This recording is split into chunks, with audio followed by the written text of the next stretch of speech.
Good afternoon, everybody. It's Lynn, the Leather Bag Lady, and welcome to episode 56 of Shop at the Shed, or the Shop at the Shed project, as I call it. My apologies for there not being an episode last night. We had some pretty severe weather, and the internet was just not playing ball at all. So I am putting this out there today, and hopefully you will get an opportunity to see it.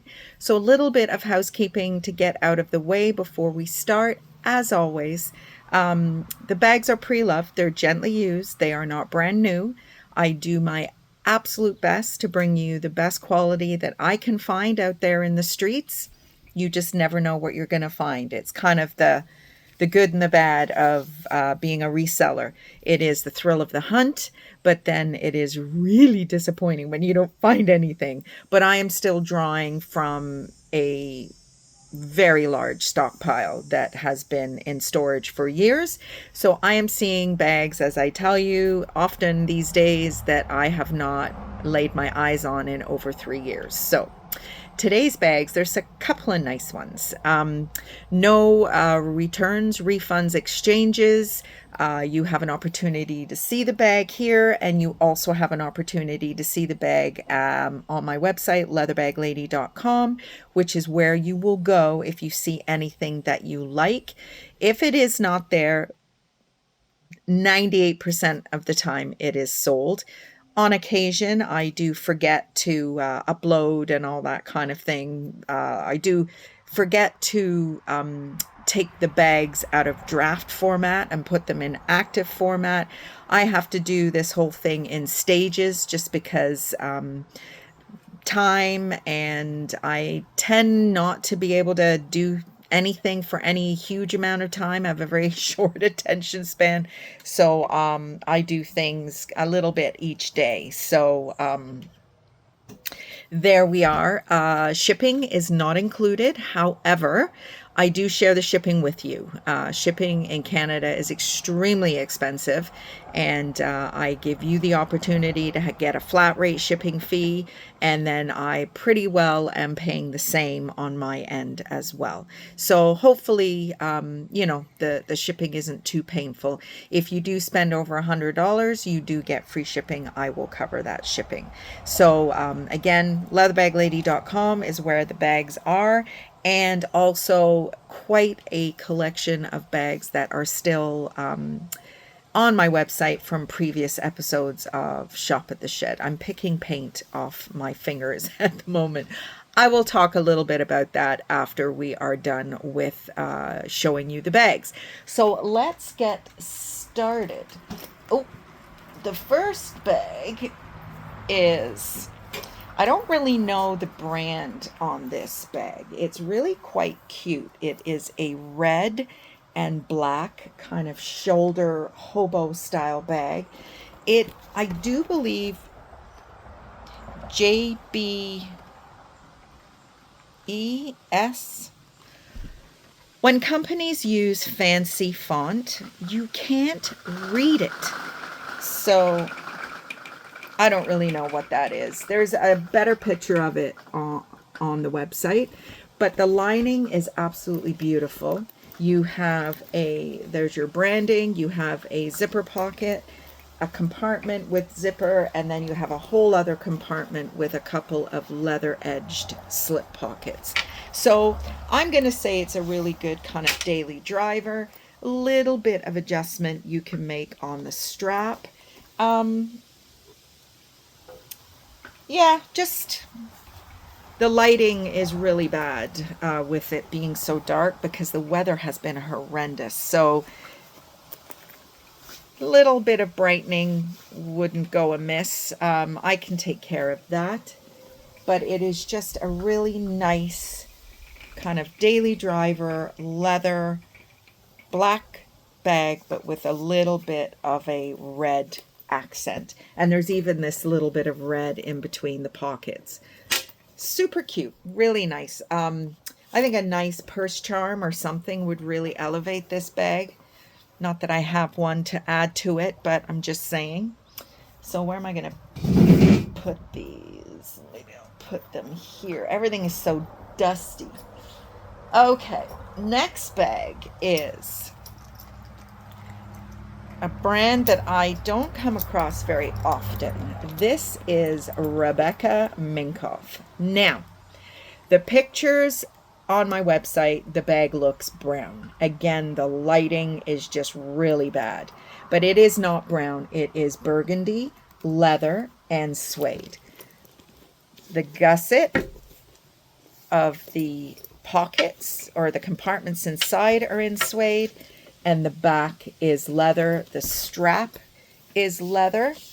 You could probably, oh, there we go. You could probably get another hole in there if you wanted to. I have found my hole punch, so I might do that. The kind of signature Rebecca Minkoff closure system. Really cool, nice light fabric, so you can find your stuff really easily. There's your branding, Rebecca Minkoff, slip pocket, a compartment, and then you've got a magnetic compartment here also. Now there is a little bit of fading where this flap folds over. This is suede as well. Just a really nice, simple, sometimes Rebecca Minkoff's bags can be a little bit too much buckles and all that kind of stuff. This is actually very tasteful and actually really cute. I like it. There's a little bit of, actually no, you can't adjust that, but it's just an aesthetic. I like this kind of thing where they have a strap, a connector, a strap. Like, it just adds a little bit of interest to the bag. It's a really, really pretty bag. So a little bit of history on Rebecca Minkoff. Moved to New York City at 18 to pursue a career in design. In 2001, she did a 5-piece capsule. I'm presuming it was part of a portfolio or something like that. And she did her version of an I Love New York t-shirt. And apparently it was a huge hit. And it is a very iconic t-shirt even to this day. In 2005, she designed her first bag, and it was called the Morning After bag. I don't really know if I want to know why it was called the Morning After bag. Who knows?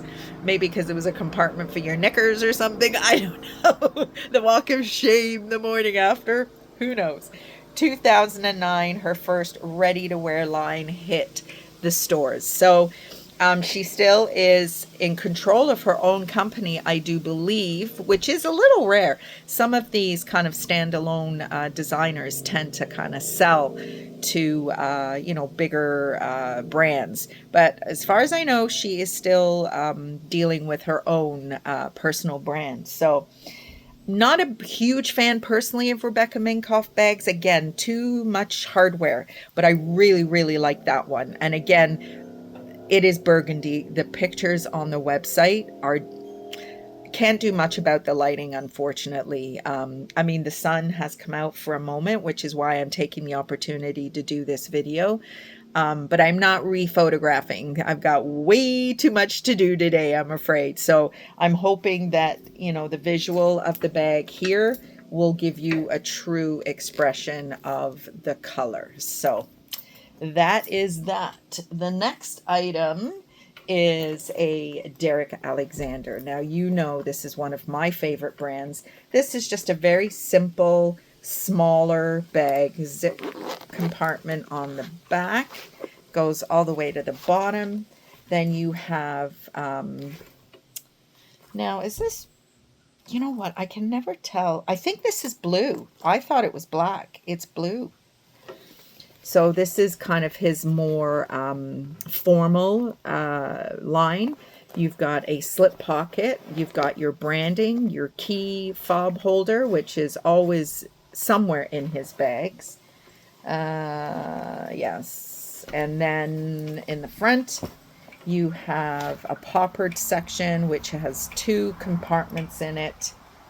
And that is it. So you've got 1, 2, 3, 4, 5 compartments. And that's what Derek Alexander is known for. Amazing Canadian brand out of Calgary, Alberta.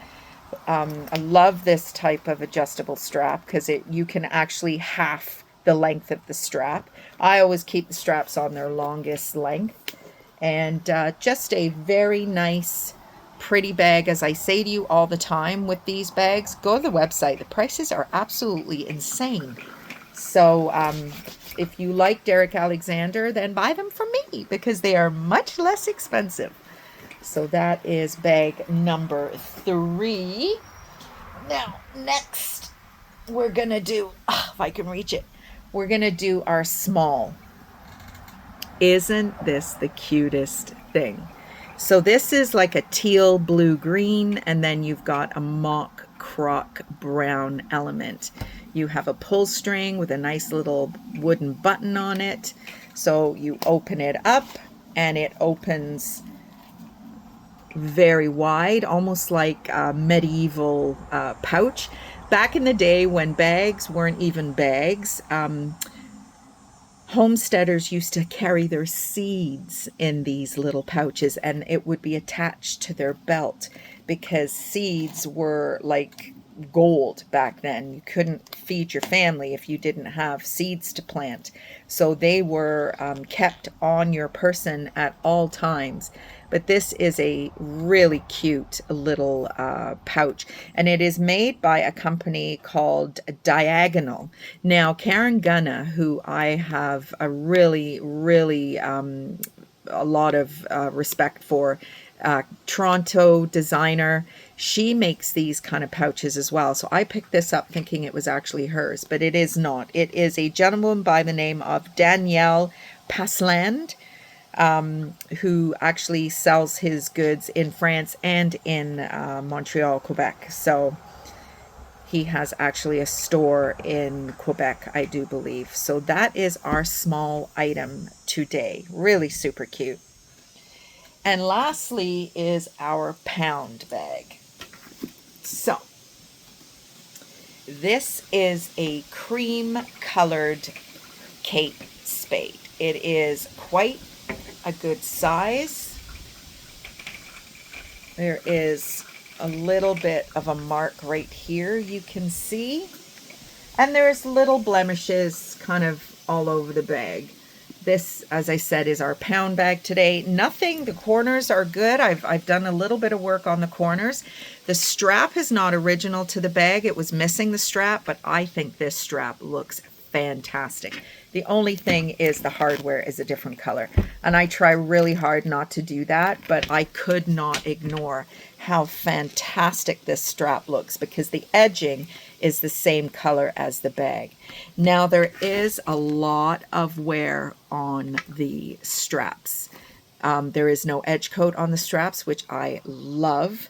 It is just a folded over kind of system, but there is a lot of color loss. Actually, this strap is probably the worst. So I didn't bother repainting that because the oils from your hands will take that off anyway. The interior is in great shape. There is your Kate Spade branding, zipper pocket, and then you've got 2 slips on this side.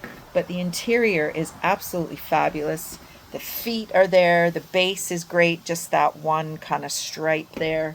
So this is today's pound bag. Now, if you are new to the Shop at the Shed project, you're saying, what the heck is a pound bag? So I have a huge amount of purses that really have a little bit more wear than I would normally put out there into the retail world. However, I mean, Kate Spade is still hot, hot, hot.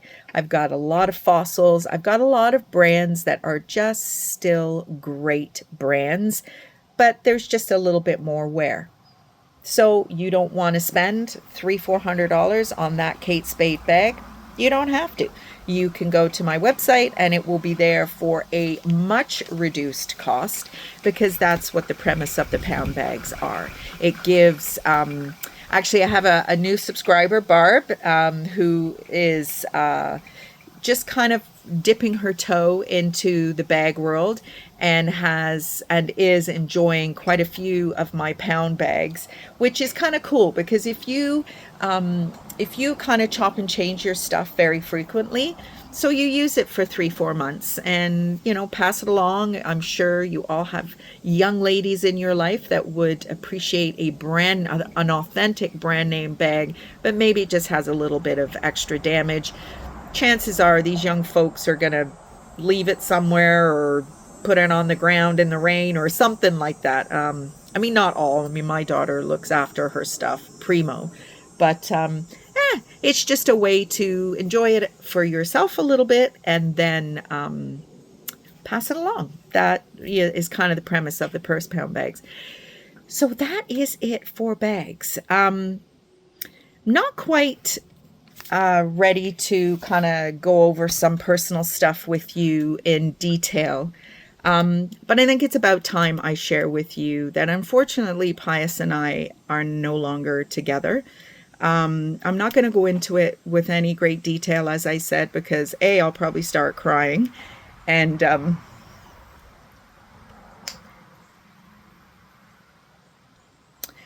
whew, it's very sad. And nobody's fault, really. We just maybe made a mistake. We got married way too quickly, as most of my family keep reminding me.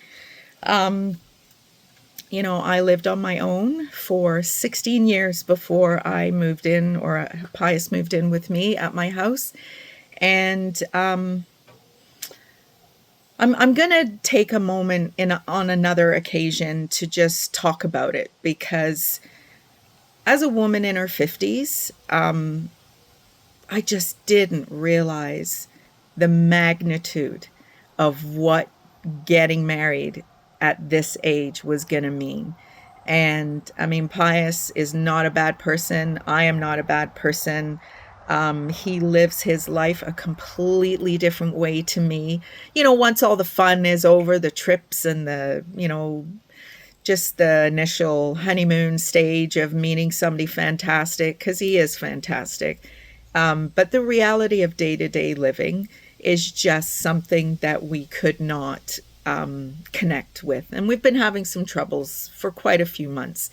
And I just needed to protect my mental health and protect my future. And I had to make almost a business decision as opposed to an emotional decision. I had to try and remove my heart from, just trying to think about the potential of this union being successful. And I don't know. I mean, is there stuff we could still do to, maybe reconnect? Absolutely. But I'm not sure that either of us has the energy or even the desire. I don't know. That's maybe a bit harsh at this stage, but it is very sad. And I have had a few of you reach out because I'm not wearing rings and I'm in a different place. This is a little place that I have purchased for myself recently. And I will share it with you possibly in another format, not on the Shop of the Shed, because that really isn't what this is about. But I did just want to share with you all that, yes, there are some changes. That is why my schedule is all over the place. I'm trying to move, I'm painting, but I'm still trying to connect with you guys because I don't want to lose the momentum of this Shop of the Shed project because I love doing it. But I thought the internet was bad at the trailer in Cayuga. The internet is crazy bad here, even worse than Cayuga. So I am going to head to the library shortly and upload this, list the bags, and we will have a in-depth talk about this journey of mine. Not to badmouth Pius in any way, just as a kind of public service announcement for women at my age who, maybe are thinking about making this drastic leap. Not so sure it's a good idea. Anyway, everybody, have a great rest of the weekend. It is Saturday afternoon at the moment, and hopefully I will get this out to you in the next few hours. Bye, everybody.